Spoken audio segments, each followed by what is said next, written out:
Maserati Gran Cabria unveiled the Gran Turismo MC Stradale at the 2010 Paris Auto Show, and 2 years later, the company is bringing the MC Stradale package back. But it's the Gran Cabria that will benefit from its features.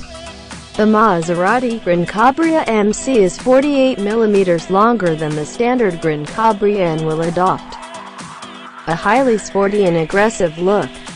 Its front end was inspired by the coupe version of the MC Stradale, while the rear gets a large spoiler, with the third brake light built into the luggage compartment inside the spoiler.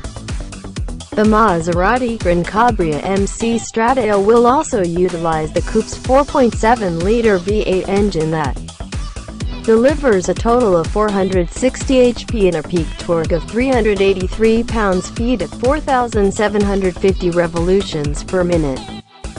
The engine is mated to an automatic 6-speed ZF transmission and will sprint the car from 0 to 60 miles per hour in 4.9 seconds and up to a top speed of 179 miles per hour.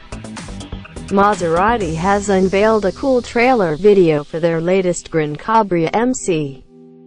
In this video, the new MC races through mountain roads, providing us with an opportunity to hear the aggressiveness of its 4.7L V8 engine. Enjoy!